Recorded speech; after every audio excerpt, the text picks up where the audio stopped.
if I could just convince Nikita to make this the next event in the calendar or whatever, as opposed, that's a perfect way of being it's an event, it's temporary, because then if everybody decides they love it, we just tricked everybody into taking it. That is the perfect idea.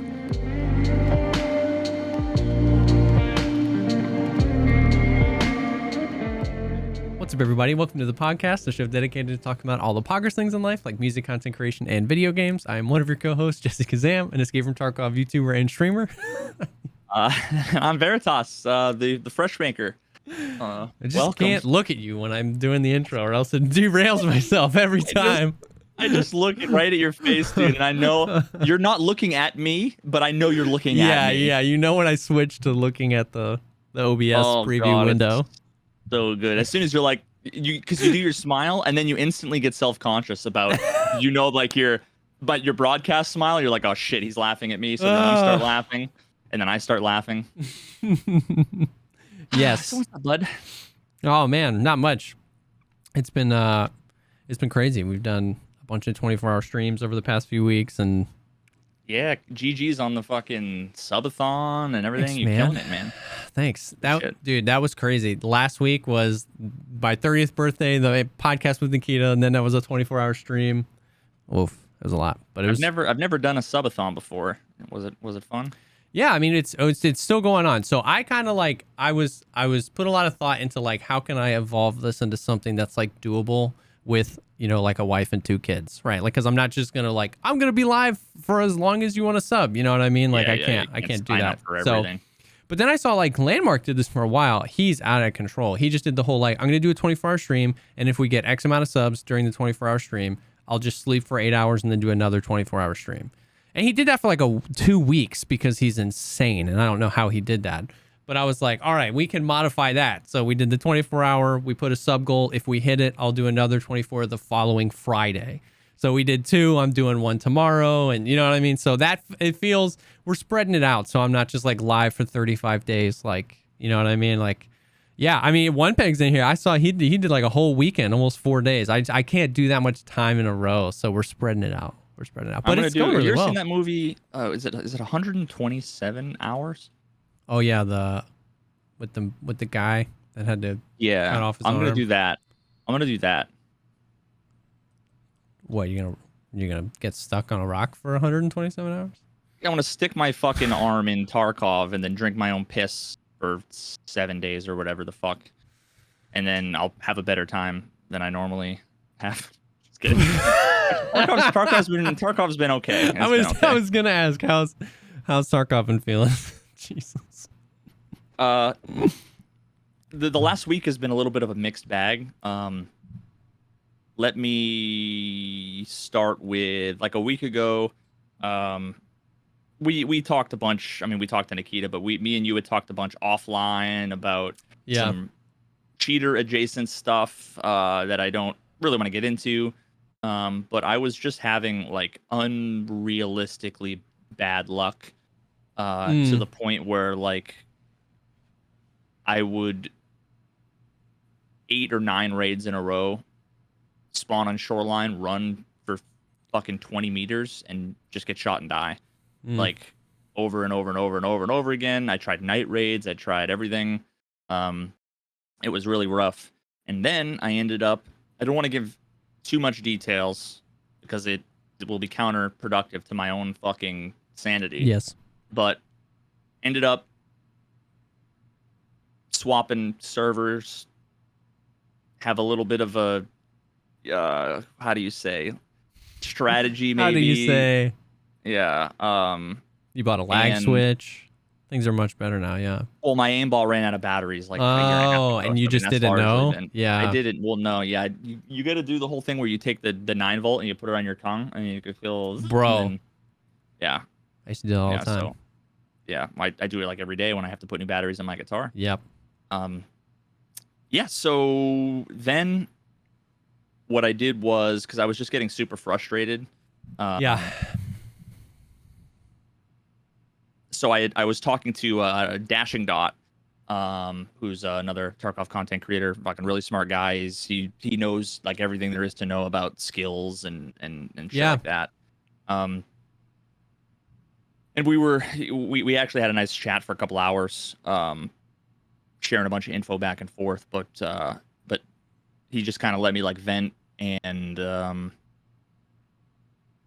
yeah, it basically ultimately ended up with me switching up servers, and then I was on Shoreline nighttime, and I ended up on stream. I ran for like 4 hours without dying. Damn. And I made like 4 million rubles. Yeah. And I mean, the funny part was, between like him and other people in chat were like, yeah, I told you so. Like, this is all it takes. But the thing is that the key, like my key takeaway from that was, it's easy to make money as long as you do everything you can to be the only person alive on a server and avoid everybody at all costs. Then it's easy to make money because you're playing fucking single player game, 100%. And it's then, not just that it's easy, but that's the like just de facto best way to make money. You know what I mean? Like with the price of insurance, the price of a lot of gear, it's just like not worth risking your gear in PvP. Like you could come out big, you could come out with a thick, raid and get a bunch of PvP gear. That's worth it. But it's just like, if you want, people ask me every single day, how do I make money? It's just survive. That's it. You just gotta survive. Yeah, and as a solo player, like I just did that one raid, and I think because I took my sweet time just fucking looting all the bags and cabinets on the way, just because it was a long day of editing and stuff, so I'm kind of just like tired. I didn't feel like hitting the fucking shift key at all. I ended up being like later than normal to Marked Room, and as I come strolling in, a dude's coming down the stairs. He's got four guys worth of gear on him. I light him up with a stock M1, drop my level 3 or level 4 fucked up armor, grab his shit. He's got an ammo case, he's got a slick, he's got a bunch of U-latches, an AK-102, decked out Saiga, and it was like, but the thing is that like that, what are the chances that you are going to be the sole survivor of like a customs raid, let's say, when you're a solo player and there's going to be like a 2-man, a 3-man, and a couple other solos? Yeah. I mean, I feel like it's ambitious saying 50%. Oh, yeah. Yeah. But like past a certain threshold, you're just spending as much money as it would have cost you to buy that secondhand gear off the flea market, like a ruined U-latch helmet and like a fucked up, armored rig or whatever. Like, so yeah, I mean, I don't know. It's kind of interesting. I've just been thinking about like how the fuck are they going to deal with it, and then I've been going through working on my old video, my new video, that I can get into details later if we have time and if people are interested. Where like it's all about the history of Tarkov, and just going back and looking at the old footage and seeing how not only how much slower and like slower is the movement and slower are the fights. Because very often it would just be like a dude with a Makarov fighting against a dude with an SKS, fighting against a dude with a stock AK-74 with like a 60-round mag. Yep. There weren't a lot of optics. There weren't foregrips. I mean, you couldn't fucking, just hold down mouse 1. Not to mention no face hitbox, a whole bunch of other stuff. So it was just like a totally different game. And then now they're making everything faster, and also seems like there's more people playing. So like even back in the day, it would be rare that you would have a full 12, 14 man server. Yep. So like part of me wonders if and this is just something I've been thinking about. I have no idea how it would affect the game, and they need more servers and stuff like that. But wonder how it would affect the game if they like cut the number of players on every map, except for like factory, but like in half. Yeah. I just wonder. I mean, like I know some servers are dead.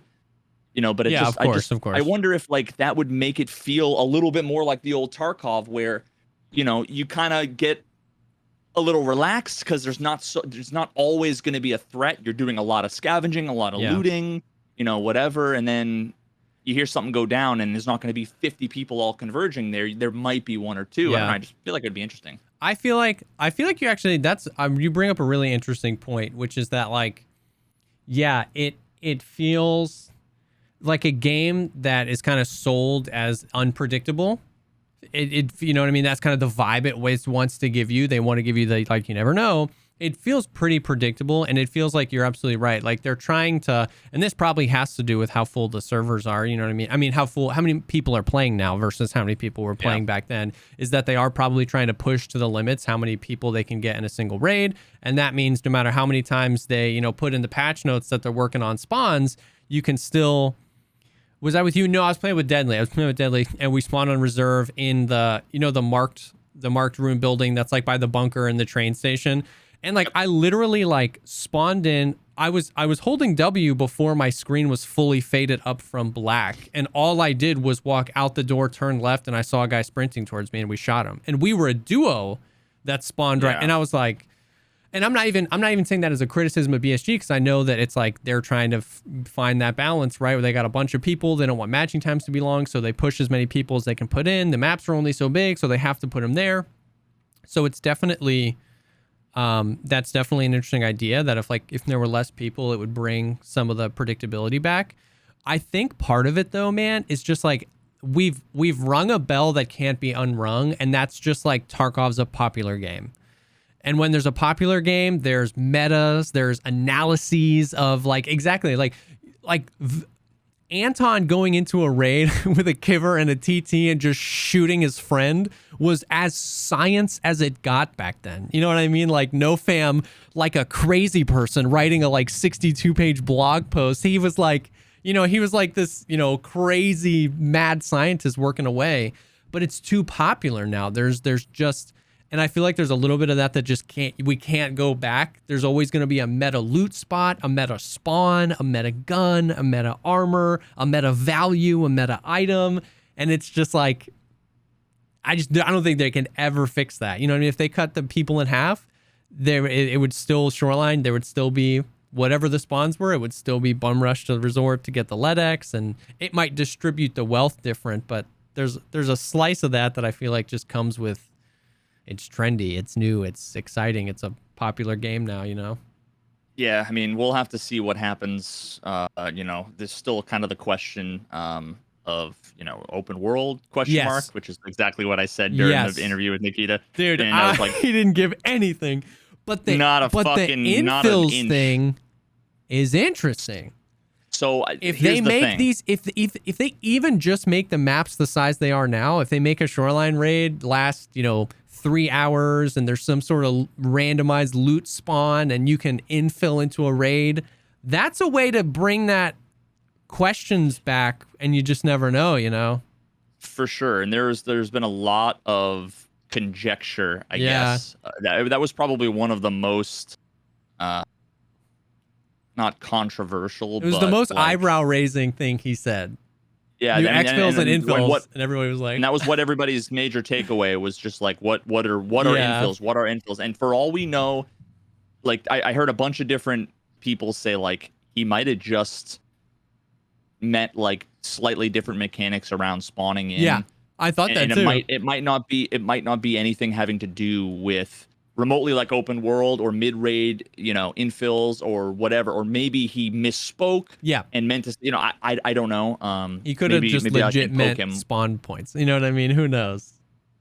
Yeah. But I mean, again, there's a lot of things that they could do. Think about the way that the game has been moving with the weight system. The weight system makes it such that there's only so much you can take out. So if there's a 4-man and a 4-man and they fight each other, chances are you're going to have two guys left on one team, you know, or one guy alive. That's 8 dudes worth of gear. He might be able to drop his stuff for insurance and then pick up 1 or 2 guys more gear. But ultimately, there's still 6 to 7, you know, kits that are usable. Imagine if that fact coupled with if keys were much more rare. then that would mean that there wasn't someone opening up marked room every single raid. So maybe if you could maybe if a raid was an hour and a half long and you could get in at any time, then it would get rid of all of the predictability. Yep.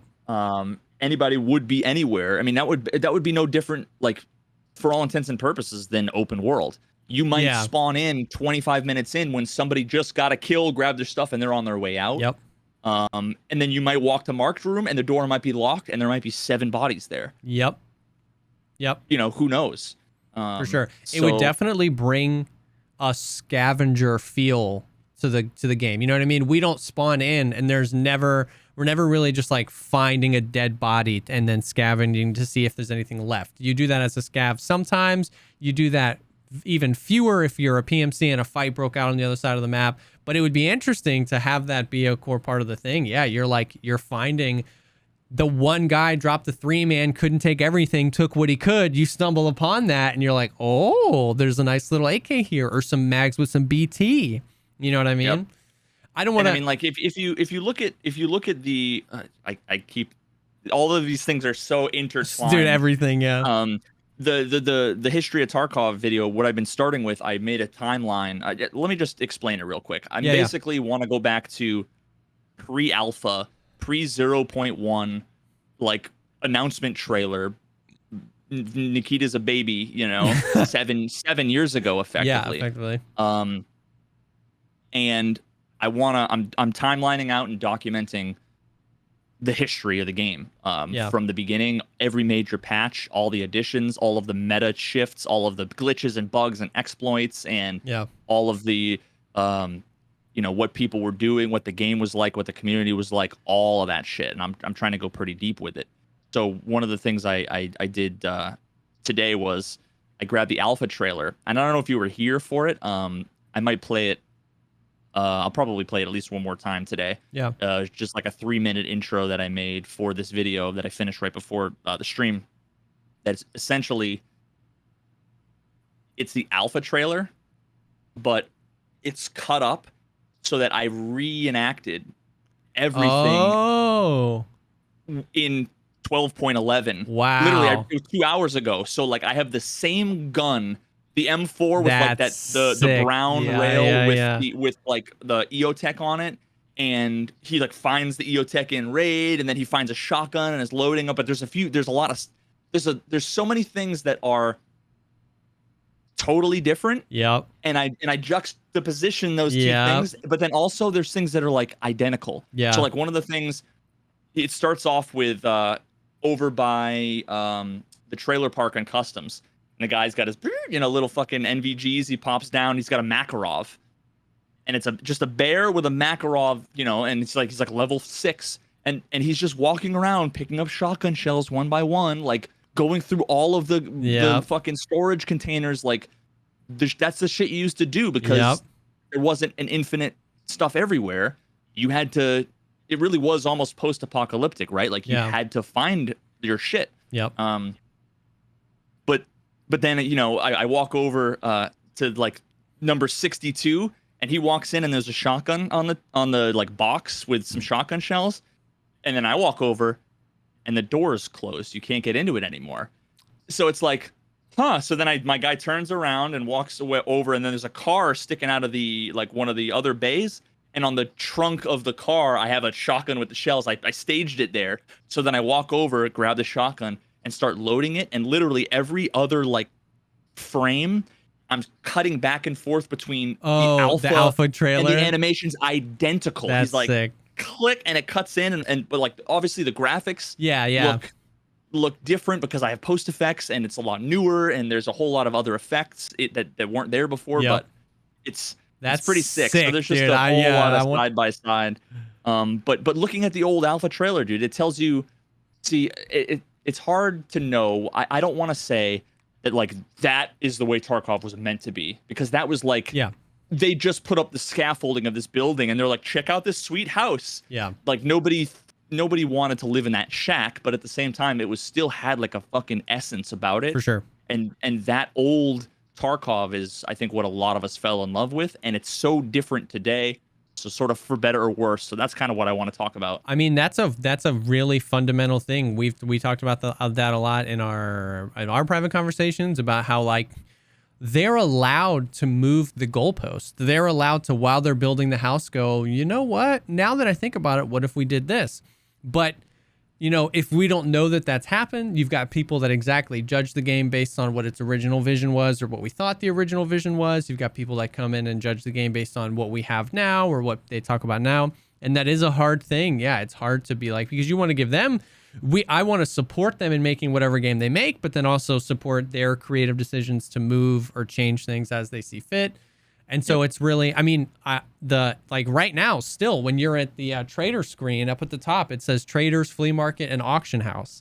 And I'm pretty sure Nikita has been on record of saying like, I don't think we're going to make the auction house anymore. But it's still up there. Like, so that right there is something that at least at one point had, you know, storyboards in the office and design, and it was going to be this and cool. And it, you know, it might not make the cut anymore. So I've been uncovering a ton of that too, going back through dev blogs and all like, the fucking, not the alpha trailer, but it's like one of the second trailers they came out with literally had Streets of Tarkov in it. Yeah. And it was like, and it's something that we've heard people say, but it's not until you're like going back through the fucking dusty annals of, you know, Tarkov history that all of a sudden you see a map you've never seen before from 7 years ago. Like, whoa, what the fuck? Yep. And then he walks over in dorms, dude. In dorms, the 3-story dorms. You know how like when you walk in the front door, there's a little office like right on the left. Yeah. On the right, there's a light switch. Oh back in Alpha, you can walk over and go click, and you walk down, and it would like ding, ding, ding, and the fucking lights would come, and it was like, where was that, dude? Yeah, the door opening and closing animations were so much more. Well, that and also, but it also had the door open. Oh yeah, the slow breach. Yeah. You know, but then you're like stuck in so there's just like a million things that I don't think people know about. So I'm so excited to talk about all of that stuff and to share everything. And it's a little bit of an ambitious project. I kind of want to go in like kind of documentary style. Yeah. I haven't told anybody this, but kind of want to like interview like Deadly and Sacriel and like Sequisha, Smoke. Yeah. Like going back clean, all the people that, as many people as I can find that are like, you know, long running players, and then have them, I'll interview them, and then I'll have them basically talking in an interview style, but then I'll cut to like the footage of the thing. And I put out on Twitter, I'm like, send me your clips, your quintessential clips. I saw that. Yep. The first thing I grabbed, that was what gave me the idea for that tweet, was the Smokes clip, I stabbed him. I stabbed him. Have you seen that? Yeah. Where it's just you just watch that and you know even then how much of a different game it is. Imagine spawning in factory and forklifts, slowly walking out with a hatchet, and then seeing another guy slowly walk out with a hatchet. In factory, like, no, sorry, I spawn in forklifts and I'm getting naded and there's 3 dudes coming at me. Yep. But now he's like, he's got USEC too, so he's like, what the fuck, you know, like whatever. And he's it's so funny because he's trying to like struggle with the comms. He's doing everything right. Yeah. But the USEC 2's comms are also toxic. Oh my god. And he's like, what the fuck is wrong with you? And he's like, Jesus, dude, I just wanted to be like, what, you know? Yeah. And he just keeps trying to be like, loot the jacket. And the guy's like, oh no, I'm gonna, you know, he was trying to communicate with the guy like, follow me, come here, follow me. So then finally he's like, oh, you loot the jacket, I'll cover you. And he's like, you know, kind of side looks out and sees the guy creeping up on him, and he just one taps him in the face, and instantly he must have pressed Y instantly after, because it was like, wham, I stabbed him. And it was like, I think honestly the only time I've ever heard that voice line ever used. Really? It's just fucking, that right there is like something that needs to be pinned to like the timeline of like little snippet in history. Yeah.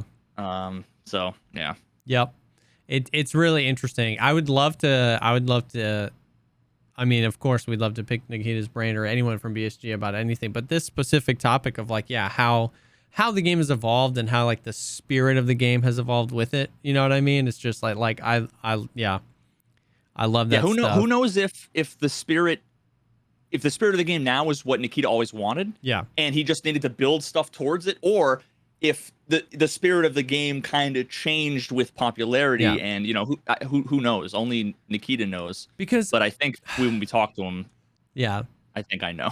Yeah, for sure. And the important thing to remember is that like we're still not there yet. You know what I mean? Like when you asked him about like game-changing features, you know what I mean? How impactful something as small as the CMS kit and something as big of the flea market, how both of those things fundamentally at its core changed how we interact with this video game. And you were like, man, do you have anything else? And he was like, so much. And I think that's a reminder, like, and I try to tell people this. It's like, dude, like you got to remember what we signed up for here, which is like beta. We are not playing the game that's going to be at launch. You know what I mean? When hearing him talk a little bit about the economy stuff, which we can get into later, and you kill all the cultists, there's left stuff in the marked room. Like, yeah, it's ambitious. There's a lot of stuff, but it's like we still don't know how this game is going to shake out. We still don't know how it's all going to be, and there's still a lot of stuff that I think is going to change. Like you were saying, the weight system has become one of those things, right? Where you used to be able to bring in a thick items case and you could just sweep labs and make 62 million rubles in one raid. And that is just not on the table anymore. And for better or for worse, whether you like it or hate it, it's caused you to have a lot more cost benefit analyses in raid. Is this fight worth it? I've died a bunch today and I don't want to go buy another kit. I can only take so much of this out. Should I ditch my kit? Should I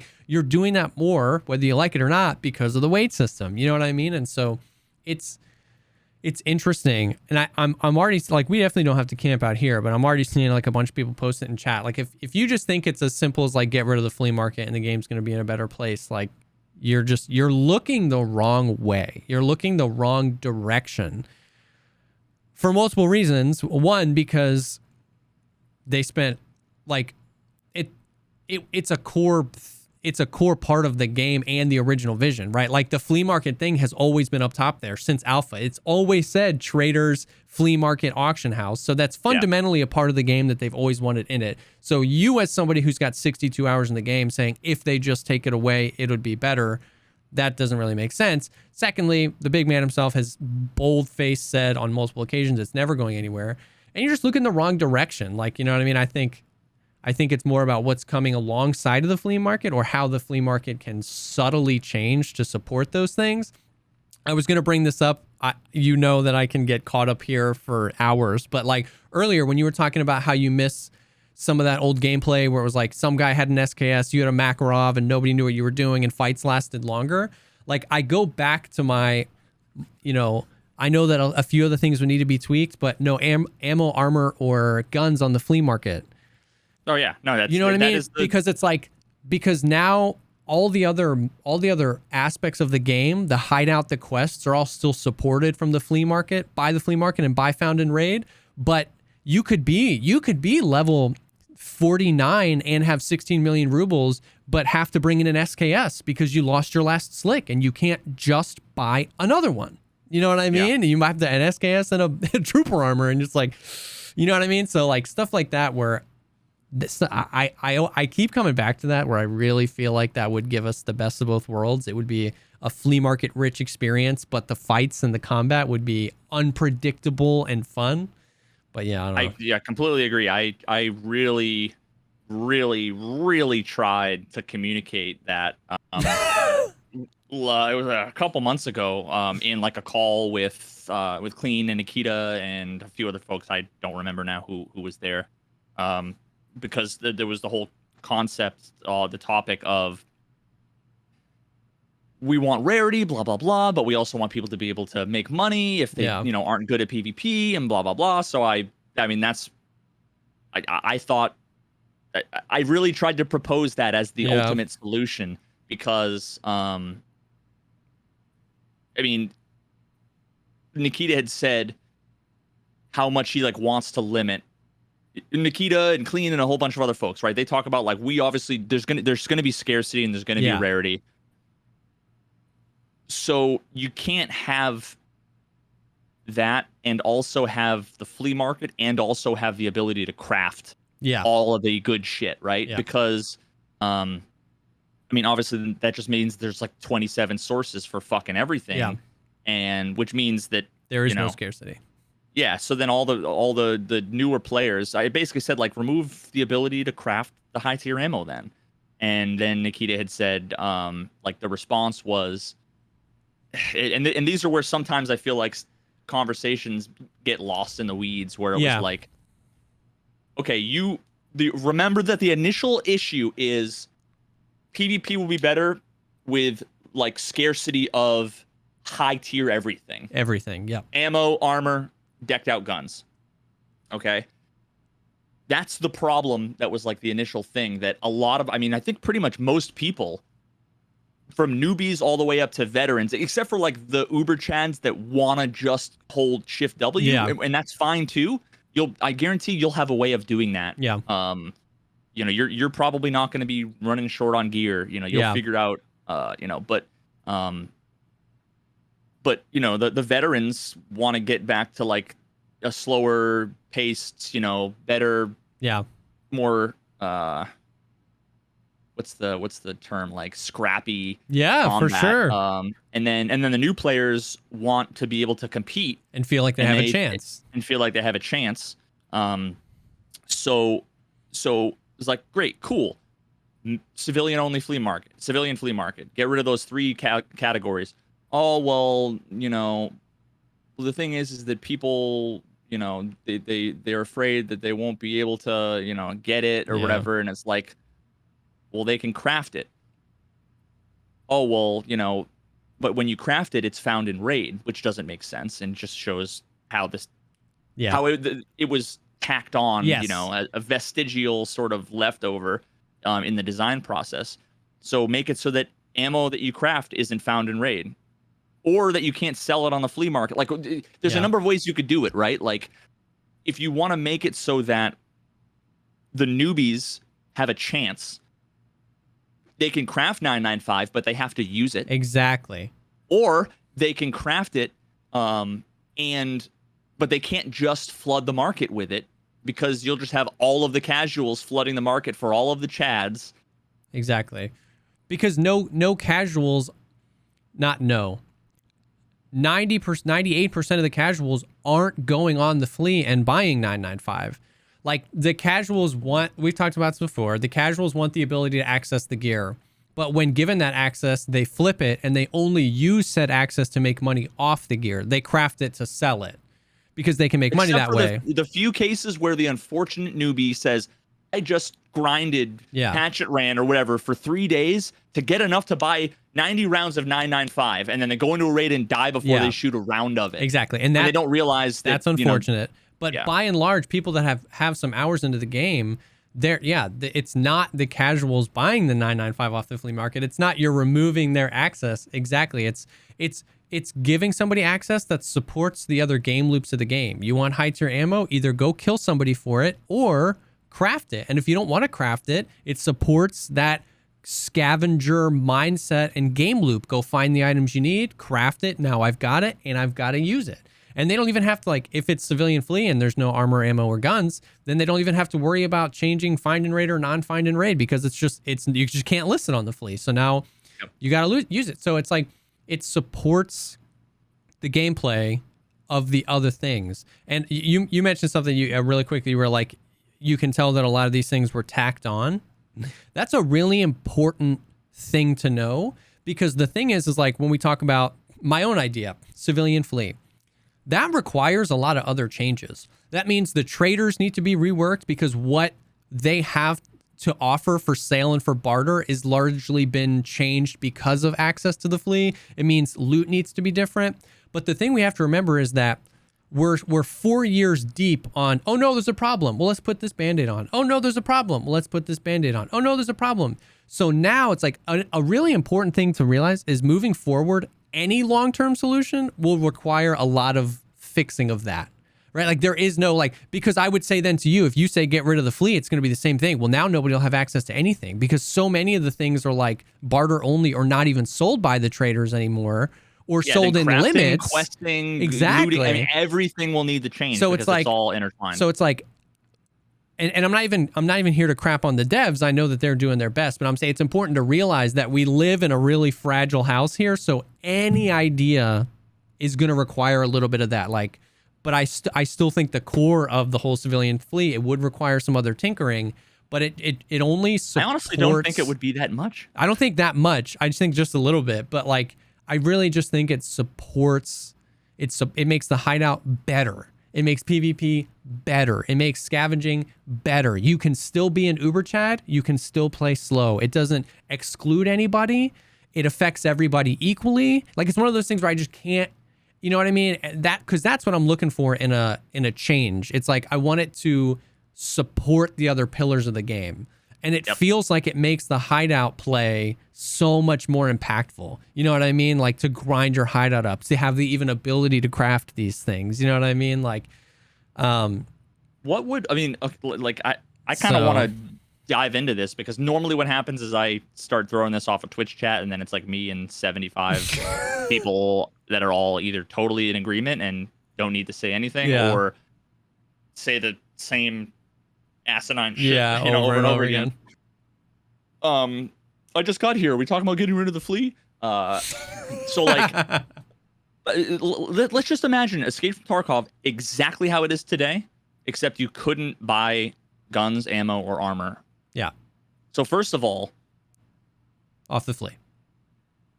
Off the flea market. Yeah. I don't buy armor off the Flea. I only buy guns off the Flea if I need it for like gunsmith, basically. But otherwise I don't really buy guns off the Flea. And then, I mean, again, this is just me. I'm not don't worry, I'm not trying to say that this is the experience, so whatever. And then the only reason why I buy ammo off the Flea, and it's never good shit. I do not buy 995. I do not buy M61. I lose money getting the budget shit. So like, I don't want to spend more than 300 or 400 rubles a round. But yeah, I only do that because the trader limits on the ammo, and the only reason why the trader limits on the ammo are there because it was tacked on because Found in Raid, you could literally buy out one person, if they had an infinite amount of money, could buy the ammo from the trader and then flip it for 10 times the price. Yep. Which you can't do anymore. So the limits don't make any sense. No sense. So I mean, yeah, like what would need to change? I think like increase the limits on ammo. Yeah. I think basically what would need to be looked at is that since the Flea has been added, so much new gear, new guns, new caliber of guns, and new attachments have been added. And some of that stuff is like, I think we would need to take a look at like what spawns in raid and what is sold by the traders. Like, I'm okay if certain suppressors or even guns were like barter only. I like this mixture of barter economy, and especially if the barter economy is supported by the flea market, because you can buy barter items. But I think it would just need to be like what spawns in raids. You know what I mean? Like any of the I feel like everything can spawn. Like, for the most part, you'll find, if you go to like the Mark room, you'll find an RSAS, you'll find, everything down to fucking 1911s, you'll find Glocks, I mean, there's like, you can get pretty much everything. It's just, and then when you go into like Kiba, armor can be on the mannequins, like that's rare. Maybe make it a little bit less rare. Like, I think it would just be like I would love for a meta M4 to still exist, but it's so rare because you had to find all those things. You know what I mean? Like, there would be two metas. There would be the meta from the traders, and then the min-max thing that you could only... Like, imagine, so it's like, I don't want to get rid of that. I just want to make it like, imagine you kill a guy and you're like, this dude's M4 has 32 vertical recoil. Like, you know what I mean? And it's at like 72 durability because he used that same M4 and was just finding stuff. So, and you might shoot one bullet out of it and die. And it misfires and you die. You know what I mean? So like, I agree. I don't think much would need to change as far as that stuff. I feel like it would just require like a pass on what, because a lot of the attachments you find are like worthless attachments, like really old attachments. Like, you know what I mean? Like, I would love to be able to find more like foregrips. You really, I mean, as soon as you get level 2 traders, you have access to better shit better than like almost all the stuff you're gonna find. Yeah. And then when you find the good stuff, the thing is that because it's only because it's used for gunsmith. You might be able to say it's because they're meta, but like the shift grip, like, or the skeletonized grip. That I grabbed that and it's like, oh, it's worth 120,000. Yeah. And it's literally only because of gunsmith, not because it's good or it looks cool. Yep. So, I mean, like, I really do think that it would be a really great starting point. Like if I had the ability tomorrow to make the change, I would make the change and I would very closely be monitoring, okay, what do we need to tweak anything? Yep. You know, I wouldn't just make the change and walk away, but it would be remove the ability to sell guns, armor, and ammo on the flea market. Yep. You can still do attachments. And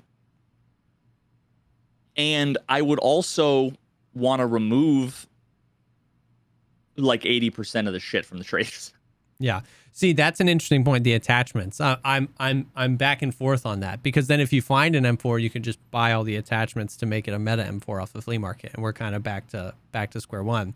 It would be interesting if it was the opposite way. If you couldn't list attachments, but you can find guns. It's like, yeah, you can buy 79 vertical recoil M4 off the flea market. Sure, you know what I mean? But it's like, but you couldn't get the Mur, like, because that's what I do. I buy one, I go, you know, Mur upper 370 millimeter barrel, the SOCOM suppressor, the shift grip, bada bing, bada boom, 38 vertical recoil. Let's go. You know what I mean? Like, all right. So then one more tweak to that. You make it so that because I think they already added the idea of like the tiers of attachments, right? So they made it so that like the top tier, it's not just one that's the best. There's like 4 that are the best. Yeah. So if they just made those, it's hard to say, because all of this stuff really does. It only makes sense in the given snapshot of a moment in time. If there's 1 billion players, and they're all raiding all day long, and you want a certain amount of stuff on the flea market, you need to tweak that dial differently than if there's 7 people playing. Yeah. So really you kind of want to look at like, what's the end goal? We want to make it so that, you know, if you want to buy a fucking Mur upper, there's going to be 1 or 2 for sale every day. So that means, think about that. That means if there's 10,000 people playing, you want 1, then there needs to be effectively like a 1 in 10,000 chance of it spawning in marked room. You know, and again, I'm not necessarily saying these numbers are for sure. But then what that means is that you're gonna end up with doing what like Smoke did back in the day, where he would have an AK with like the rail grip and iron sights, and he goes in and he finds a dot. It might not be the best dot, but he's like, it's a dot and it's gonna provide me. I mean, it's so much better to have an optic. I played for months before I had a fucking red dot on any of my guns, and it was like the world had changed. Now everybody literally, they just never run with iron sights, you know, except for the first couple raids. And so I fucking love that. So you'd have all these janky mismatched builds, you know, whatever. And then if you had someone who you grab the fucking, the Fortis, you know, this is what I want. I'm going to hold on to it. And it would take you a month maybe to build that gun. But then you'd be that much more excited. And I would be less likely to shift W and more playing like I play now, how I am, because I'm doing the guide. And it's like chilling out everywhere and can get shot from anywhere. I don't want to die. You know, like, I don't know, man. I agree. I mean, to be honest with you, I think it's no guns, no attachments, no armor, no ammo. Remove a lot of the stuff from the traders, and it's everybody's on the same playing field, and you're still like, it's still skill based. You're still rewarded for killing, because the more if you're good at the game, the more people you kill, the more of these random attachments you're collecting from these other people's builds, the more you can discard what you don't need, build what you need. Like you were saying, like if you're a god at this game, you'll find a way to use good gear almost every raid. You know what I mean? But at least I'll know that you like I don't want to say that you worked for it, because you can't get 1 billion rubles in this game without working for it in theory, but I don't know, it'll just be different. You know what I mean? Like, and it'll, and what I do feel is that a lot of people judge the game based on the 0.1%. You know what I mean? They see a few of these streamers that have, 80% survival rates, 320 million rubles. And because they have that much rubles, they literally do buy every single thing off the Flea. It doesn't matter. 995, give me 1,000 rounds. Like, it doesn't matter to them, money. But I really think, I think that 90% of the player base sits somewhere between that fresh, brand new noob and way underneath those 1%. You know what I mean? I think, and all of that would be squished into this exactly scrappy, scavenging middle ground where you work up to a dope kit that you spend a week putting together. You know what I mean? Like, and that makes it hurt that much more. Exactly. When you die to like a cheater, that sucks, or die to a bug. But I mean, that's the nature of what we have to deal with right now, 100%. Unfortunately. But yeah, dude, I'm like, I fully think that I mean, that's something that they could do with little work. So little. And you would see the ripple effect as like everything that was on the Flea was getting sold and then could no longer be listed anymore. And then right then you'd start to experience what it would be like. And it was like, if it turned out bad for whatever reason, you can tweak some other dials or put it back in. But I would love to see what the fucking game would be like. Like that. You want to know how easy this is, bro? Like, should we do a fucking petition, dude? Try to get signatures. Yeah, well, here's the thing. For God's sake, flip the ETS servers back on. Stop using them for tournaments and put it like that on the ETS for a month. And yeah, but there's like 7 people that play on the ETS. Yeah, watch it spread. Watch that NDA be broken every other day because people are migrating in mass. You know what I mean? Like, yeah. Dude, it would happen if they announced it. If they said. Because that's the other thing about the ETS is nobody ever knows when they are changing things. You know what I mean? And certain things would definitely require to be under an NDA. Like, you know what I mean? If they're testing out like a feature that hasn't yet to be disclosed. You know what I mean? But if they said ETS servers are back up, we have made some changes to the economy, please be providing feedback. And they just gave us some time to like play on it. You know what I mean? Like they have this. They have servers that are engineered to be tinkered with. Like please put it up there for a month and just let's see. You know what I mean? Like because that's the thing, to be honest with you, is people have to see it to believe it. I think a lot of people like you and me understand it, and I got a lot of love on that video, which was great. But I think if we did a let's sign a petition thing, you know what I mean? If we blasted this out, the nuances and the subtleties really are lost on people. Exactly what we just said. We're buried under a lot of band-aids, and so every idea has got well, what about this? And well, what about that? And every idea has one because we're built on this house of band-aids. So people need to see it. You know what I mean? And to be honest with you, like I want, like, it's been my dream. Like I promised you, I don't know, I can pull up the video since like 2.5 months ago, 3 months ago when I put that video out.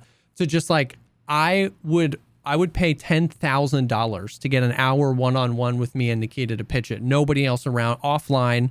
Like, cause I want him to hear it. I want him to hear me. How much money did you say?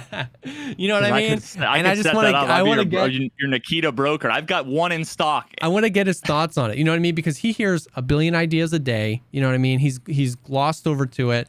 But like, I don't know if like that. I want to tell him that we were just talking about. I want to be like, doesn't this make the hideout better? I know you guys put a lot of time into it. Doesn't this make the flea market better? I know you guys put a lot of time into this. You know what I mean? We proved it. We proved it when we had the discussion and there wasn't 9 other people all talking at the same time. Yes. The fact that he said, "Oh yeah, I never really thought about the Dickie Needles spam," and it was like, have you ever seen him be like, "I never really thought about it"? Dude. It's like, holy shit! Like that right there could potentially have been like a paradigm future changing epiphany where he's like, "Oh, maybe not everything in the game." Everything in the game can be immersive and it also can be immersion breaking. Yes. It just depends on how you use it. Yep. bro. You throw 100 grenades in the air, that's immersion breaking. Yep. When the trader wants me to do a quest that makes no sense, that is immersion breaking. When 6 scavs are standing around shooting the Battlefield theme song into the sky, gung, gung, gung, gung, gung, trying to signal to other people, like, what do you mean? Yeah, you mean totally. The Terminator theme song. They're so close. Some people think it's Battlefield. Some people think it's Terminator. Terminator came first. It did. The last time I called it the Terminator theme song, everyone was yelling at me because it was Battlefield. Either way, that's immersion breaking. You know what I mean? Like, I put that down as a really pivotal moment of that podcast. And I'm glad you picked up on that too. As something as simple as that, 100%. Nikita saying, I'd never thought about that before is impactful. And I was so glad it was like that around VoIP because you can tell in his eyes, his biggest fear is the immersion, like breaking the immersion. And I think he and the team can be so blinded by that fear that they don't see. It's like, bro, tell me that some of this stuff in the game is not absolutely immersion breaking already. And everything is immersive until I see another player, and then it's instantly broken. Yes, you know what I mean? Like, and it paves a pathway towards much better immersion. So, but I'm saying, that's what I'm saying. Like, I just want to ask Nikita, because here's my fear, as always, is I don't want to be a mouthpiece for ignorance. So I don't, you know what I mean? Like, I just want him to be like, dude, that wouldn't work because this. And they don't owe me anything. They don't owe me nothing. They don't have to tell me anything. I'm not entitled. You know who I am? I'm not entitled to anything. But it's like, I feel so passionately that this idea would be better for the game. And I don't want to be a mouthpiece for it if it would be bad for the game. But on the flip side, I'm like, dude, if I feel like if they just tested this out, man, people would dig it. I think you'd have people coming back to the game. I think people would not realize how much fun they're having. I think everybody that's worried about their access being limited, they'd start winning more fights because the other people weren't always with Slicks and Aldens, and they'd be like, oh damn, maybe that was a worthwhile trade. Oh my God, the fucking early videos, every time I found a fort or every time it's like, I have clips from both like Jack Fragg's pre-alpha after the NDA was lifted, initial gameplay, and my gameplay where it's like an SKS with a foregrip and a dot. And it was like, this thing is fucking decked. Like, we need to get out, And it was like, at the end of one of my fucking videos, I'm like, oh my God, my heart's racing. And you see my stash, it's filled with coal packs and kivers and packas. And I looted an M4 with a foregrip on the front. And I was like, dude, you know what I mean? Because 100%. it was like, because I had never seen it before. You know what I mean? I didn't have infinite access to it. So it's one of those things that people just don't know. I think people are like, you're going to limit my access and take away my ability to get everything. That's bad. Without realizing, like, they don't realize what they're missing. Yes. Because they never experienced that. Yeah. So honestly, I think it would be way, way, way easier if I could just convince Nikita to make this the next event in the calendar or whatever. As opposed, that's a perfect way of being it's an event, it's temporary, because then if everybody decides they love it, we just tricked everybody into taking it. That is the perfect idea. That is a perfect event. You know what I mean? Like a message from, I don't know who runs the flea market saying that, like, United Nations. Dude, saying like that, like, current, like, temporarily until things cool off in the area, the flea market is going to be an armistice zone. We are no longer accepting deals to be made with, oh my God, dude. And that happens for a weekend. You know what I mean? Maybe a week max. And you let people let some of this stuff fizzle out. It'd be interesting. I mean, I'd love that. They just haven't done an event that long yet. But I'd give it, 2 years. I'm making an event. I don't care. Yeah. But I think it'd be really interesting. That's a really good idea, bro. I'll ask Nikita. Dude, if it is an event though, we need to be like, just don't believe what anybody says for the first 48 hours, because it'll be the apocalypse for the first 48 hours on social media. But then they'll realize. The thing is that I think Nikita, I mean, he's just more and more, jaded, just like me. Right after the podcast that we had him on, I got a message from him. It was literally like 6 hours later. I think he like went to bed and then like woke up. And his message to me was, where the fuck is it? Oh, come on.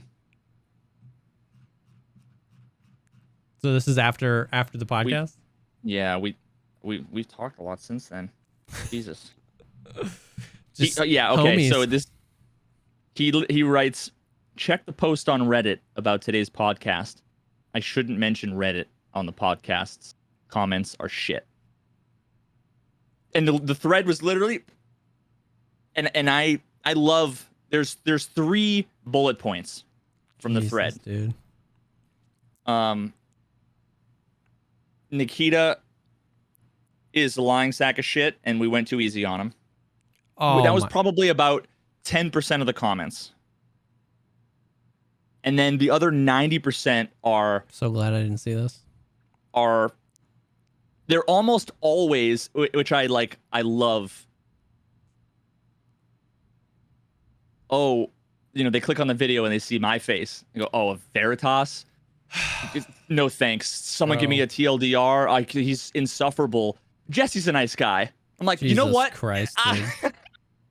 I hate that so much. There was one comment that I was like, fucking, I was so mad, where the guy said something like you're an ass kisser or whatever. I'm like, fuck off. Like, I actually took that more offensive than anything, because it was like, you have to realize that it's one thing for a bunch of people all to echo chamber to hate me. Like, I'm used to that. But then for everybody to then say, but Jesse's cool, and then one guy, the minority of the minority, is like, no, fuck that guy, Jesse. It's like, what?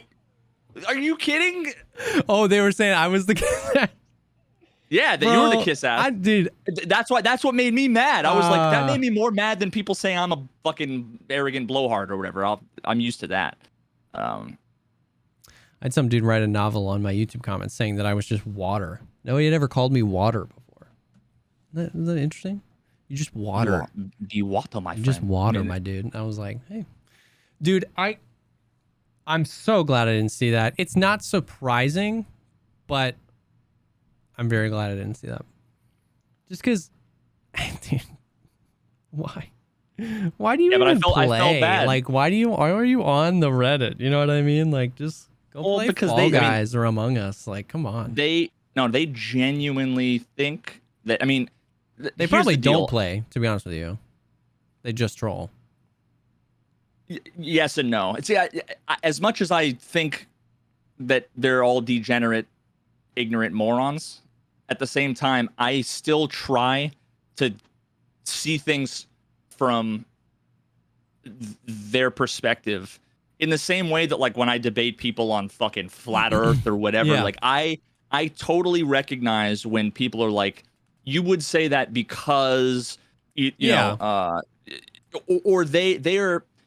Very often, people will say they're either full of shit or they're trolling or they don't play or whatever. I actually give them the benefit of the doubt that what we feel about the game, how we want it to succeed, and our ideas are like, we are the people that are helping, right? Like, that's going through our heads. Like, we are helping. They fully believe that we are not. And that they literally just believe the opposite of us. Yeah. And it's like, there's probably some truth to some extent all over the place. Yeah, for sure. But they're still ignorant, degenerate fucks. For sure. 100%. Oh, man. I'm so... But they believe what they're saying. Yeah, for sure. I'm so sad because I thought this story was like, man, like Nikita went to bed, he woke up a few hours later and messaged me and was like, hey, I really enjoyed coming on the cast. But it was like, hey, I shouldn't talk about Reddit. Oh my God. But then you look at the YouTube comments and it's the most wholesome thing ever. And the whole chat was like, it was really great. Yeah, it was fucking awesome. Sub only mode was the right Yeah, it was. No, it was good. It was real good. I'm really glad because you turned it off like 5 minutes before we ended the podcast. It was like, Wins white, voice sucks. Dude, it was immediate. Fix your fucking game. I was like, wow, that immediate. I should have just been like, Nikita, look away. Yeah, it was immediate. But anyways, yeah, we gotta make this event happen, bro. I'll see if he's planning on something like that. I don't know what the extent of their events are, but I will pay real money to broker an offline conversation. Anyways, that was a good little trail we went down. We talked a lot about a bunch of stuff. I mean, I feel like the video that I made after the podcast was basically like, it wasn't like, here's what we talked about. It was like at least the thesis for the video was like, I don't think everybody realized how important some of the things Nikita said was. Let's break it down. Like, I was really glad that you brought up, like, what is hardcore to you, Nikita, right? And then, like, let him, like, you know what I mean? You were like, this happens in the game, and then this happens in the game. Where do you guys think hardcore is between these two goalposts? And then, once again, one of the reasons why I loved that you and me were so on the same page beforehand, and that, like, this was an interview. This was a proper, like, we had questions, we were prepared, we had a vision and what we wanted to do. And once again, I'm not in any way bashing the podcasts that are like 6 streamers and Nikita. It's just that's very different than an interview. You know what I mean? What I loved about this was that, like, you set him up and asked him a question. He talked about it. We talked about it. And you probably noticed this, but I came in on the back end and I was like, I want to make sure I understand what you mean. Yes or no? When you say something is hardcore, you want it to be something that we can learn from. We broke it down. Perfect wingman. Yes, and he was like, yes. And I wanted to do that because we live in this existence where somebody asks Nikita a question, Nikita talks about that and some other stuff, other questions get talked about that other stuff, and then down the line, the original question doesn't have a concrete answer, and everybody took something different from his response, and then that just breeds more confusion. So it was so good to be able to bookend the conversation and be like, hey, I want to make sure I know what you mean. Is this what you mean exactly? And he was like, yep. And now we have a measuring stick. We've got quotes. Yes, we have an end quote finally. Yes, that we can measure everything in the game by. And we can say, this might be a bug, or this might not be operating as intended because it doesn't support that thing. And I don't mean to have that as handcuffs for Nikita. He can do whatever he wants. If he wants Sturman to two-tap me, that's fine. But I was just so good to, like, actually get an actual definition and to be able to ask these questions and make sure that we got the answers. And it was dude, one of the more common criticisms was literally basically along the lines of, like, all that crazy important shit that you got him to, like, put a stake in the ground on was not hard hitting. It wasn't hard hitting enough, and we didn't get any information from it, which is the whole point of those things. What we were doing, I think did I talk about the fucking target metaphor the other day, where basically I said Nikita, draw the target on the wall. He drew the target on the wall, and now for the first time ever, we can say, why are all the bullets going over there, bud? Dude. And then he'll go, oh, now that I've clearly stated where the target is, now I can clearly see, because now they can basically have, like, cultivated, like, whether it's videos or write-ups or messages or whatever that are like, you said this, this, and this. Unambiguously. Here's 17 examples that demonstrate how common this thing is that goes against that. He's not going to say, because and it was on the heels of us talking about from him how important it was that we bring things to him, right? Like, it wasn't, once again, that wasn't to just handcuff him and to be like, oh, see, your game sucks. He had just spent 30 minutes talking about how important it is that we, as the community, as the beta testers, test, aggregate information, and then give it to them. You know what I mean? So it wasn't even like it just flowed so perfectly, because it's like, well, if you want us to do that, then we need to know where the target is so that we can know what's off target and what's on target. You know what I mean? Yeah, I mean, like, part of this, it's hard to, like, this wasn't like 500 IQ, but some of it was, good foresight and forethought, but it ended up being just way better than I thought. Because what we effectively did, the end result is we know a bunch of shit that now we can, I don't want to say hold him to, but we understand now, so that now if there's something we disagree with, then we know that we're disagreeing on something subjective, and that it's his game and he has the right to do whatever he wants. But if we agree on something, if we agree on a way of measuring something or a way of valuing something, like hardcore or challenging or punishing, well, then now we have a metric that is objective. It's no longer subjective. Yes. And so that, coupled with him saying, we want your feedback, as he literally basically just said, make a 20-minute video about these 17 things that you want changed, and I'll be happy to listen to it. Which is like, the first time is like, oh my God, And the people that say we didn't get anything good out of the podcast, they're looking at Tarkov through a microscope, man. They're like, vector bad or whatever. You know what I mean? And it's like, yo, take a 10,000-foot view. This was actually some of the most important stuff he's ever said on a podcast. And that's not to puff up our podcast or whatever. It was just the right questions. It was like, give us a rubric that we can apply then to everything underneath the rubric. And we can see that it's not just vector bad. It's maybe these 10 things support a version where this is unbalanced. And now we can look at it. Like, yeah. Dude, how perfect, how ironically perfectly sad, depressingly amazing. No, I know exactly. Was the thorax and head HP thing? Okay, the question was literally me saying, here's a feature that we can all agree. Yeah, we all know this is a feature. We all know it's supposed to be there because it's so common and every player's experienced it 100 times that there's no way that it could have been a bug, because you would have fixed it by now. So then we look at this other edge case, and he has to be like, I have to stop you right there, because those edge cases are irrelevant. Because it's a bug. Because that was a bug. And that, how many fucking times have I said, maybe they just don't know. Everybody always says, why don't they fix X? And it's because all you're doing is screaming, fix a problem that doesn't exist, and that you're not going to believe me that I say because I'm an idiot. And Nikita says, I don't believe you. You're an idiot. I'm not going to fix it. And that's the conversation that's been going on for years, where I got to say, how is this feature supposed to work? And then listen to him say, A plus B equals C. And then I go, interesting, because A plus B equals D. And have him go, oh, that's not right. Well, then now he just discovered there's something wrong. I didn't have to convince him. He just had the epiphany, like, oh, that's not good.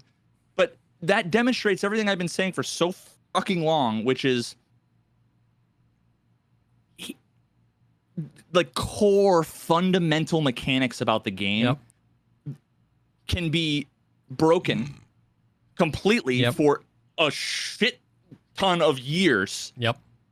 And it could never cross his radar.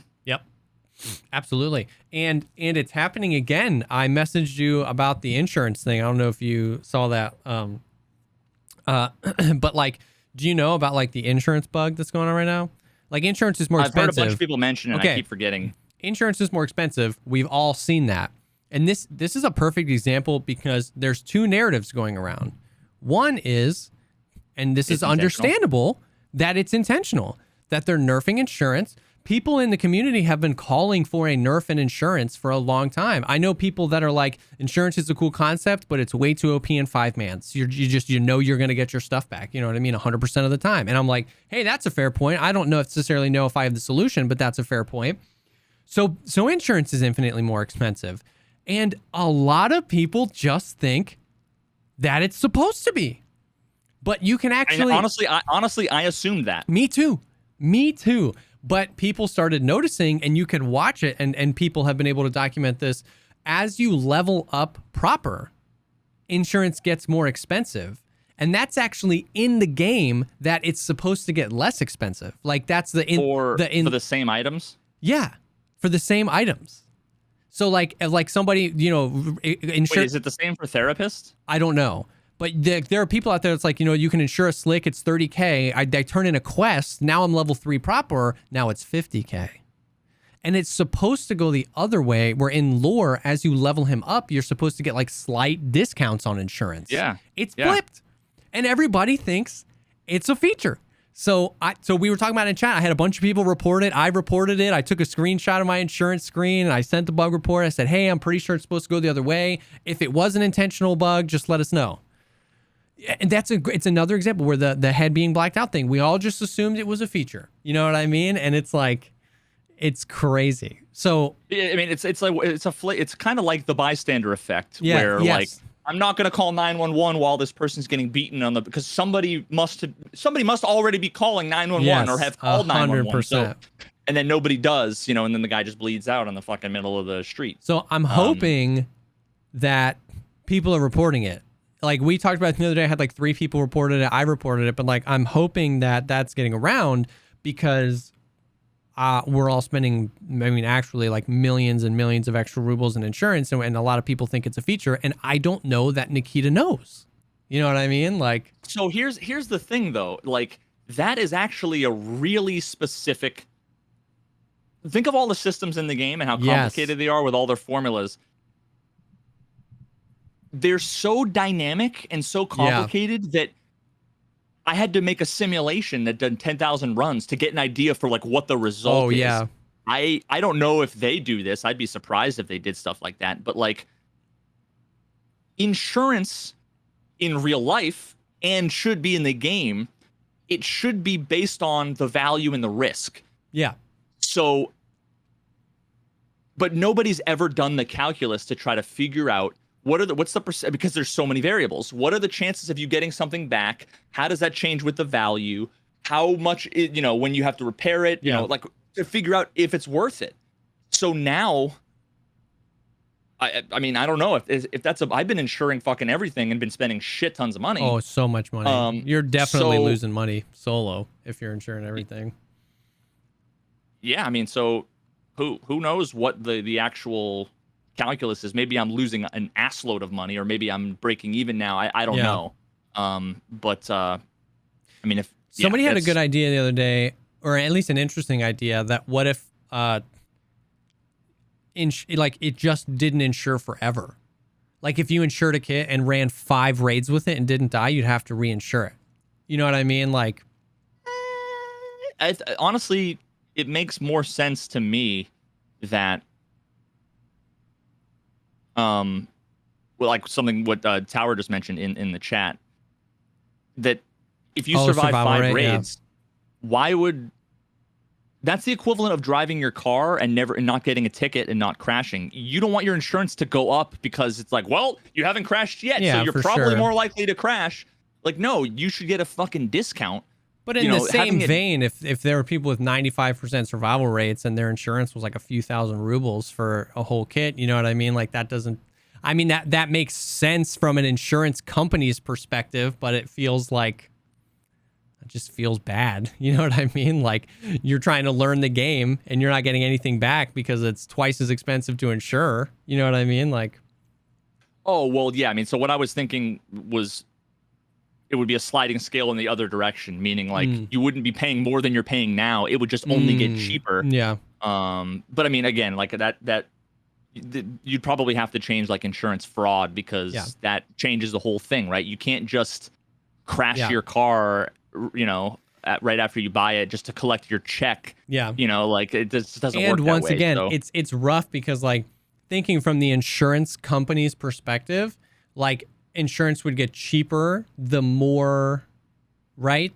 people in a party, because it's a higher chance that like, you know what I mean, that stuff would come back out, and that would feel really bad too. You know what I mean? Because like it's already like pretty OP in squads. You basically are going to get your stuff back.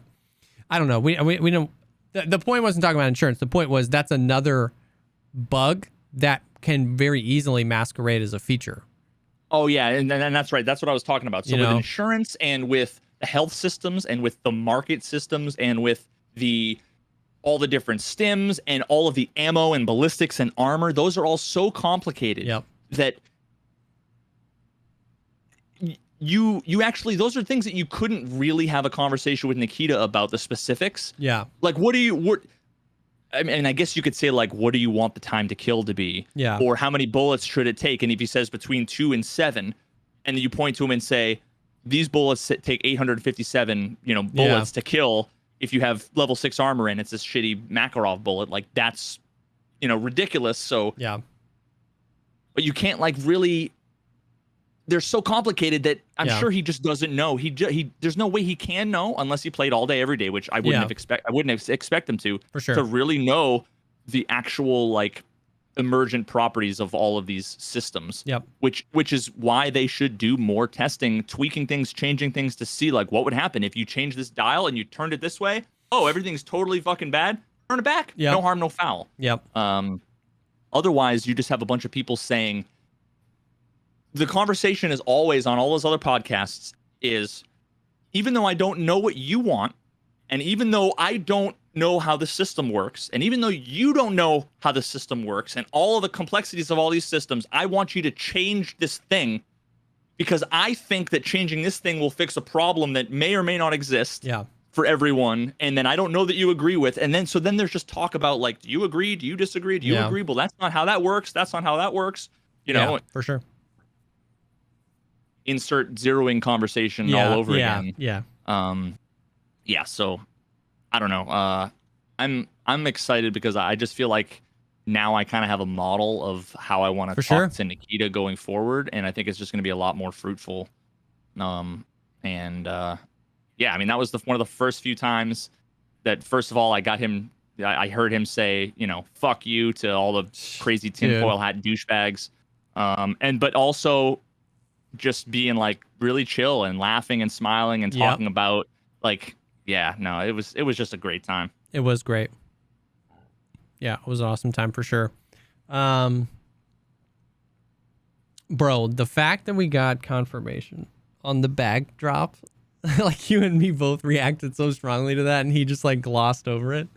That was I mean, that was something that I've asked for a bajillion times. Obviously, like it's not the most original idea. I don't know who came up with it.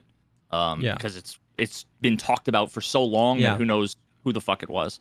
All we know, Nikita's the first person to mention it 3 years ago, and then I thought I came up with the idea a year later. I mean, I have no idea. It doesn't really matter. All that matters is that it's. The fact that he's talking about it more means that it's not like there are so many things that he's talked about that he never mentions that could just be on the real bottom of the list that are probably just going to get punted on and they'll never do it. The fact that he's mentioning that means like I really feel pretty confident that is going to be a feature. And especially like I don't want to read too into it or hold him to anything that he didn't say, but he was talking about he's like this year is one of the most feature rich years. We're getting inertia, we're getting the bag drop. So I don't think he necessarily was like confirming that for this year, but he was talking through that lens. I was like, man, that feels like something that's like on the list that like we are gonna get, not just like maybe, which was super exciting. So it was fun. It was cool. It felt so much like it was actual questions for him for like what does he like about the game, what does he not like, what is his vision for something. And that just felt really good. Really good. Indeed.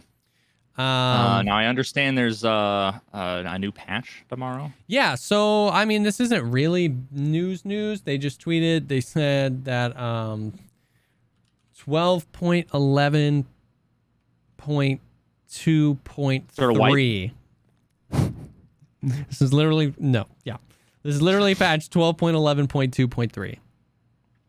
And but once again, the game is going to be down for 4 hours, which I am not expecting a wipe. I'm not expecting new guns, new big features, but I've been around long enough to know that like they do patches all the time where the game is down for 15 minutes. You know what I mean? And 4 hours is just a long time. So they're deploying something of value. I mean, it probably to me means a new event. You know what I mean? That makes sense.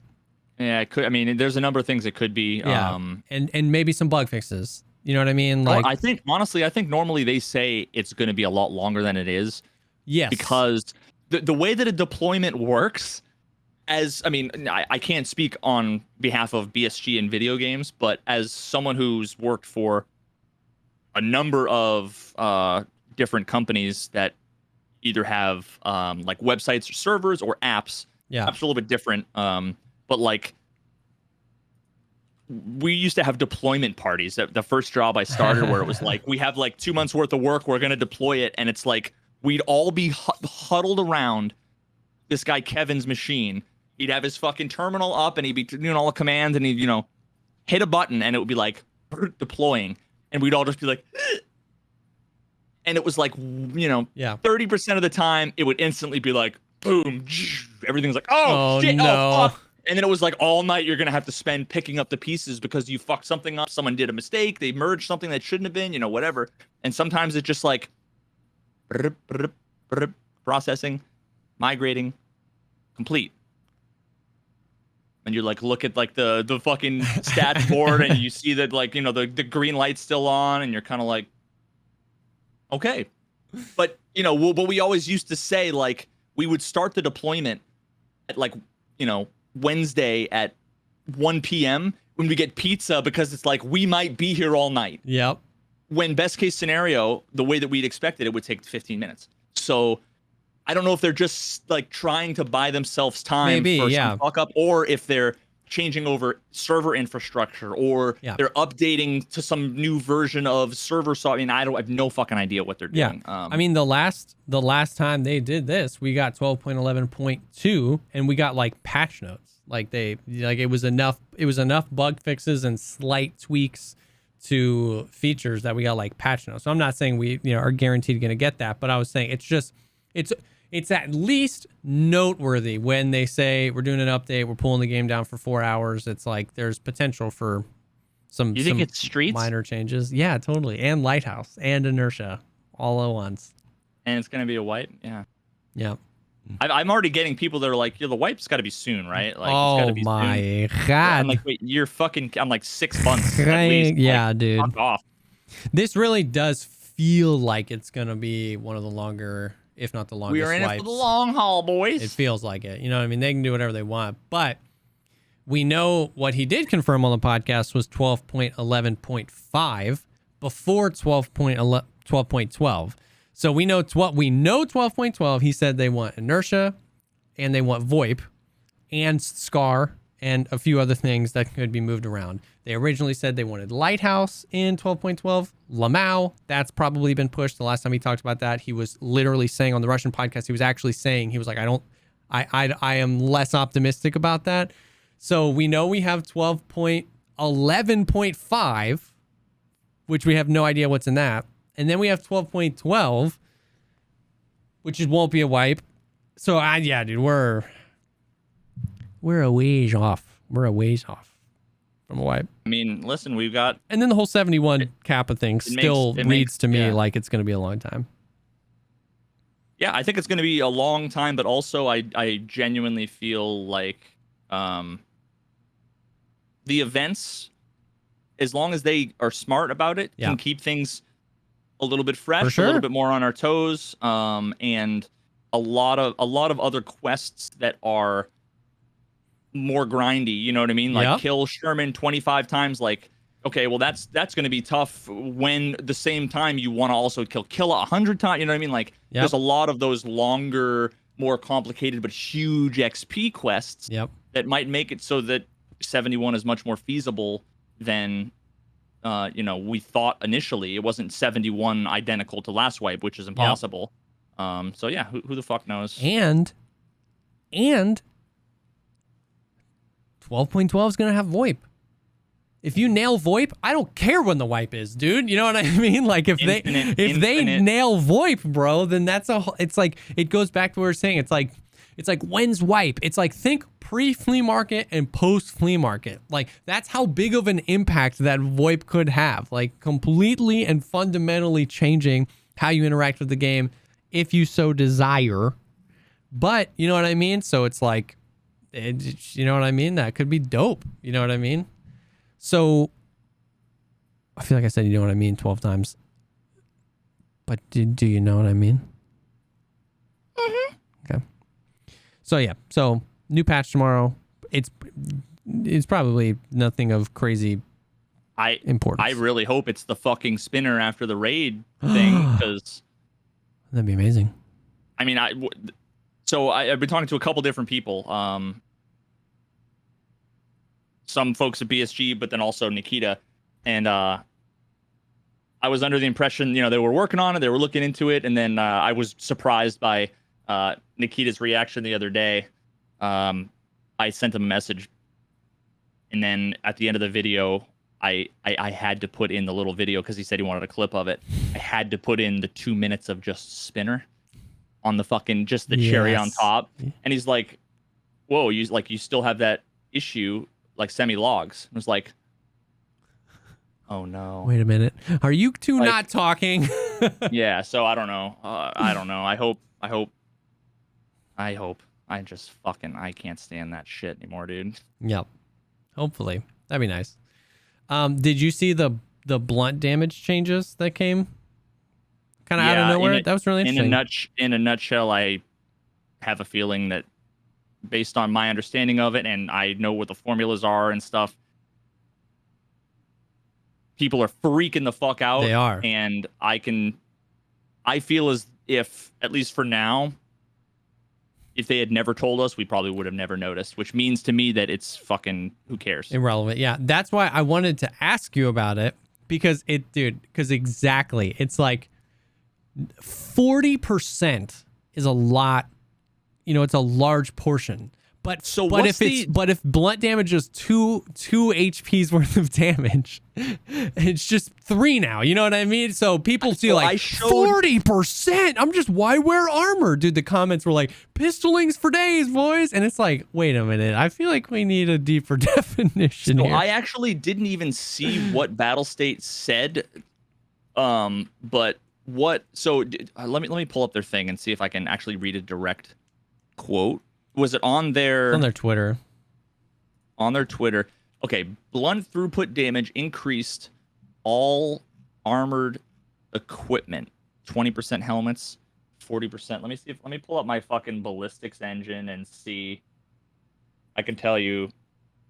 I on stream the other day, I went into MS Paint and I literally wrote out not the formula, but an identical formula. Imagine there was, A plus B times C equals D. Yeah. I did E minus F plus H divided by I equals J. Close enough to where it was this is the kind of formula that it is. And it was there was 19 terms, fucking 5 of them were just 173 minus something. It's why 173? Just arbitrary. But at the end, ultimately what happens is the blunt throughput is it's multiplied. Okay, so what happens is the damage value of the bullet is multiplied by the result of this big thing. Yeah. The result of that big thing, there's a million fucking things that all get added and multiplied and divided. But at the end, it's all clamped. And what that means is, let's say if you wanted to clamp a value between 5 and 10. Okay. I'm a machine and I clamp values between 5 and 10. You give me a number that's 14 and I say 10. You say 4 and I say 5. You say -1 billion and I say 5. You say 8 trillion and I say 10. Yeah. You say 9 and I say 9. It just limits it to within that range. Yeah. We're talking, I won't give specifics here, but it was between 0 and 1. So it's being multiplied. It's just a percentage. Yeah. Somewhere between 100% and 0%.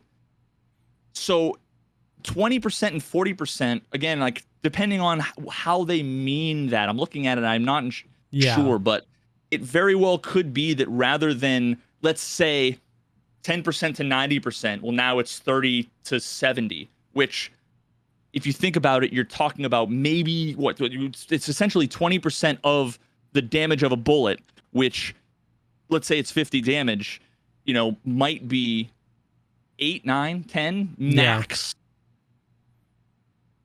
I mean, when a bullet fragments, it's going to do 25 more damage. So you're talking about every bullet might do a few more points of damage. I don't know, man. It's people still don't fucking understand how your health works when you get shot in your limbs. Yeah. Every time I show them Battle Buddy and I show them when you tap on the leg and you tap on the leg and you keep tapping on the leg, and they see like everything just go click, click, click. Yeah. And they're like, something you have to see to really understand, like, oh, that's how it works. You don't need numbers at that point. You just see like, oh, all you're doing is chipping down your head or your thorax until one of them hits 0. Yep. So I'm not really convinced it's going to be that. Yeah, no, I don't think so either. Nobody that was playing today, like, or last night with the change was really reporting any difference to the game at all, as far as I can tell.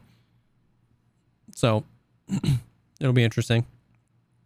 Oh yeah, and as a part of that, the whole blunt damage thing, factors involved there are blunt throughput, the penetration of the bullet, the armor class. So penetration will affect, so like if it doesn't have a lot of pen, it's going to do less blunt damage. Yeah. So like if you have something that's 40 pen that doesn't pen a class 5, let's say, versus something that has 5 pen but hits a class 5, even though the 5 pen slug might have a bajillion damage, that factor might make it so that it does 3 points of damage, whereas the 40 pen bullet won't pen, but it might do 70% of its damage, right? So it might actually end up doing 30 damage or something like that. So again, nobody knows what the numbers mean.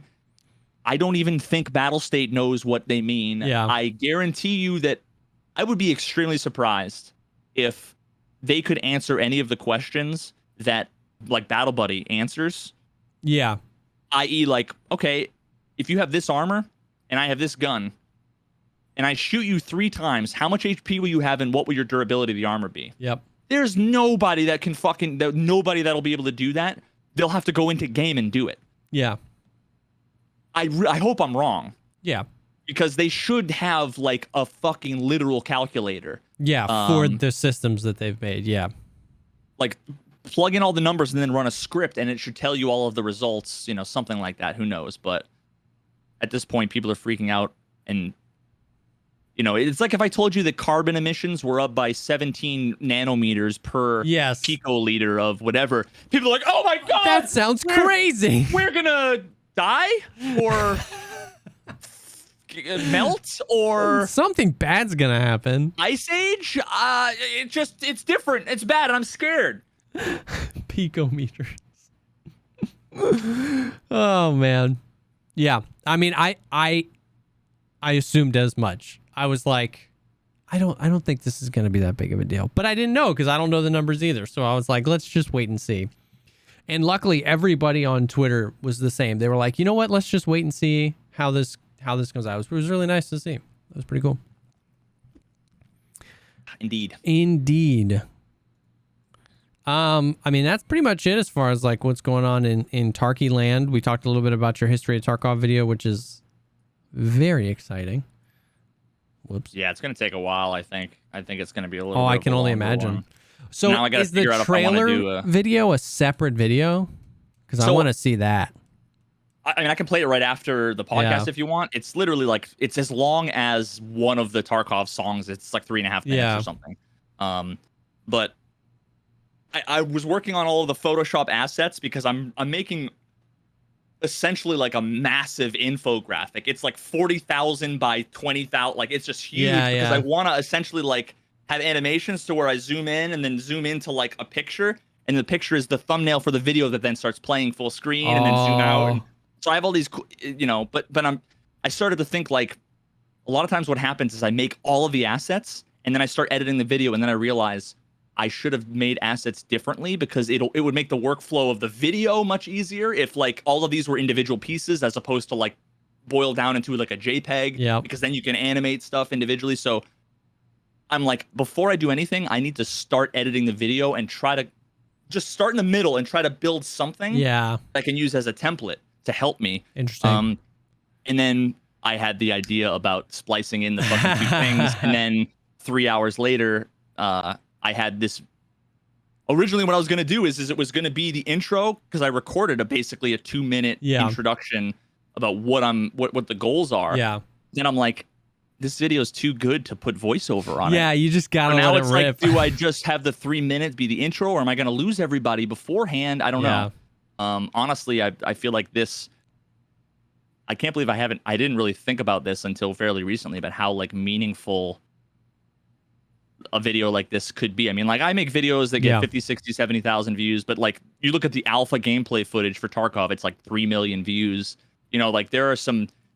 I really think this will be like one of the quintessential, like, I want to see Summit react to this, and I want to see fucking all these people like watch them, you know, on stream and be like, oh wow, because it's going through all these old memories and all these bugs and all. It's a trip down memory lane, and yeah. I mean, I bet you could post just the freaking trailer splice and just like you could make that the preview for like, you know, you put something at the end, said what you're doing. But like, I bet that 3.5 minute video, if you title it something like Escape from Tarkov 2016 versus 2021, I feel like that would get 100,000 views. Like just. Yeah. And then take the video I have right now that just fades to black. And then at the end do history of Tarkov coming soon. TM. Dude, 100%. And then, you know, because that might be 3-minute videos are sticky, especially if you want people to react to it. It's like they're not committing to anything crazy, and that's a real clickbaity title. I would click that in a heartbeat as someone who's played the game a bunch and is, you know what I mean? So that could literally, you could literally fade to black and be like the history of Escape from Tarkov coming soon. That would be sick. You know, it's not long enough to really be like super monetizable, but I bet that would print views. I feel like that would do well. And you know, it would also be kind of a cool, just like channel trailer. Oh, too. for sure, yeah. And a stream intro. I might use it for that because I don't have a stream intro. Oh, that would be sick. sick. A looping thing. Yeah. But it's kind of cool to like maybe these days rather than like take 7 or 8 minutes to like get everything situated and then start with an immersion run. I'll take like 5 minutes to get it situated, start the video, and then at the same time start the immersion run queue, and then. It worked out perfectly where it was like I literally went from I had the kit from the video because I did it in offline mode. Oh my god. So I had the gun that I was using from the video that then is the same build as the alpha footage gameplay trailer, and it's like whoop, and I'm going right into a customs raid, which is the whole alpha trailer. That's so sick. I ended up insurance frauding it. Now I feel bad. I just chucked it on the ground, but I kind of like That's sick. I feel like that'd be dope. All right, yeah, I think I'll do that. That's a good fucking idea. That'd be dope. But yeah, I think that's about it. You gotta check out. Yeah, I got nothing else. Kurzgesagt. I'm gonna have to check out Kurt Cobain's new YouTube channel. Yep. And I gotta check out this budget Veritasium or something. See a new Veritasium YouTuber is or something? He's definitely the budget Veritas and not the other way around. He definitely hasn't been on the platform for 10 years, and you know. Well, it's the first time I'm hearing of him.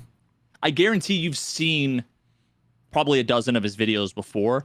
They actually are. You watch his newest video on the like clickbait and the algorithm, because he talks about how he's so bad with the algorithm. Like there's, I forget what it's called. It's like the Schwarzfeld effect or something, where it's like his video is him it takes a basketball on like the dam and he spins it and drops it and it goes way out. You probably have seen that like on Facebook 10 years ago. All of the traffic from his videos came from Facebook and Reddit and was shared elsewhere, but because he named the video like the Schwarzfeld effect or something, and then someone re-uploaded the video and was like throwing a basketball off of a dam, and it got like 10 million views, and he was like, wow. So the whole video talks about how, in what way he changes the title and the thumbnail to be clickbait, but he talks about the distinction between like a click trap. Yes. He actually he proposes different terms. Interesting. Basically saying like clickbait is like there's misleading and sensationalizing and shitty, and then also like just good marketing. Yes. But honest. And he said that he actually found a way to effectively pull you in while telling you what the video's about, not tricking you, but also being like, you know, like, oh, I want to fucking see the video. So he talks about that and how you literally see his videos. They have the curve like this. which is how all my videos are, and then he changes the thumbnail and the title 4 years later, and it's like that's 10 million more views. Crazy. So that's something I'm gonna think about. Honestly, I feel like my getting Tarkov videos and potentially even my speedrunning videos, I think I could maybe. Oh yeah.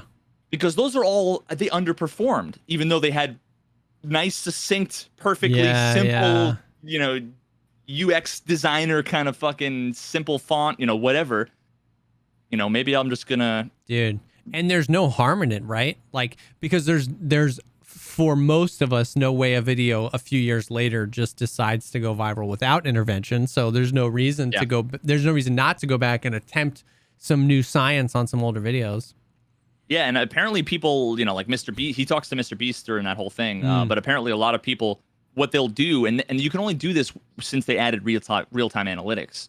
What you can do is literally look at the curve, change the thumbnail, and see, is there a blip up or down? Okay, change it again. Is there, went down a little bit, change it again. Bang. And they just will change it until something makes it take off again. That's crazy. So like Mr. Beast is like, I make like 5 or 6 thumbnails and titles for every video. Because they just will release it and then, you know, it's. Wow. You ever notice Netflix does the same thing? So I actually watched a small little documentary thing about like the algorithm Netflix uses. It's actually, when you go to Netflix and you're scrolling through, it's not just the actual like cover art for the thing, especially if it's like a new one, if it's a Netflix original thing. They actually have an algorithm that goes through the entire show. And if you're a dude, if the account is set up to a dude and you've clicked on stuff, like it'll find a frame of like a girl in a bikini or something and just put the name on top of it.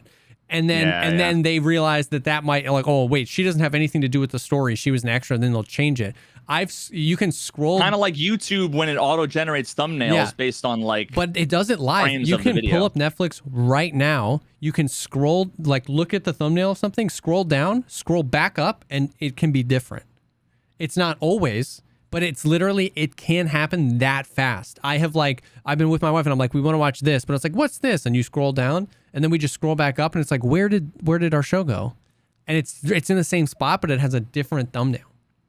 They do it live. It's just, I wonder if that's also something that they might. There's also a chance that something like that is like their A/B testing, and maybe 100%. Half of the people, because I'm not seeing that. Really, dude, that happens to me all the time. I watched a whole thing about how they select their thumbnails, and it's for certain stuff like older shows and stuff like that. It doesn't do it for, but like anything new, anything Netflix, they change all the time. And sometimes you can, if it's a show well, sometimes you can catch it. Like I've seen people where it's like the cover art of something. I was like, that person has nothing to do with the story. Like, why are they the cover art for this thing? You know what I mean? It's super interesting. But I need to check out that video then, because that's super interesting. Going back and making certain stuff. Changing certain stuff. I want to give that a try. I mean, I could spend a whole fucking day doing that, and then it's like, am I gonna do it on all my videos? Yeah. But yeah, I guess we'll see. But yeah, his videos are the types of videos that like he would put out, and it would get shared on Facebook by a bunch of other companies that would just like crop out his fucking watermark. Oh, jeez. And it would go viral and whatever, and you know, but he's one of the best YouTubers out there. One of my favorites. That's awesome. So yeah, Veritasium, I would highly recommend. It's all about science stuff and YouTube and physics and yeah. Dude, same with Kurzgesagt. Like I'm learning so much. I'm learning about freaking string theory and the immune system, and if we can colonize freaking Mars, and it's incredible. I love it. I just love it. It's exactly what I want. I just want to be able to watch a video from a source that I feel like is relatively trusted and absorb information and be entertained and have it not be boring. Exactly. I want to learn. I mean, this is like YouTube channels like this. Like, and I'll check out Veritasium as well, but like YouTube channels like Kurzgesagt, like I love it. Like, I want to learn. I love to learn about new things, and it's just an entertaining and engaging way that hits multiple senses. You're hearing him narrate, you're seeing it happen, but you're not just seeing slides. You're seeing this like custom animated, like they did a video called how we make our videos, and they said it takes you fucked me over, dude, because you know that I've been like, when I've been drawing and trying to do this stuff, it's all because I want to make that. Dude, now my videos are going to take 6 months now. It says that literally their videos take an average of 1,200 hours to produce. Like, it's insane to animate it all, to research it all. Every single video has a source list pinned in the comments. Like, it's just dope, but it's entertaining and fun, and it's about crazy things. And like, we should spell. I'm going to spell it for everybody because I'll paste it in the chat. I mean, I can see it in the doc, but so for everybody listening, I'm not going to try to pronounce it, but it's Kurzgesagt.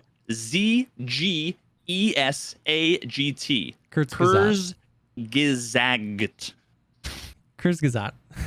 He says it sometimes, and I try and like rewind it and listen to it because I'm like, what is it? It's amazing. There you go. So yeah, I'll be checking that out. But cool. Sounds good. Thank you guys so much. Thank you guys so much for hanging with us. Another dope podcast. Dude, it was all week I've been like debriefing from our podcast with Nikita that I've peaked. That was my favorite thing ever. So yeah, a lot of cool stuff coming. Hopefully some more Tarkov stuff coming. I think it was good having a guest on. Maybe we'll try and get like a guest every 4 weeks or 6 weeks just to get that rotation back going. But thank you guys for hanging. This will be live Monday on all the platforms. And yeah, thanks for hanging. We'll definitely see you all in the next one. Peace.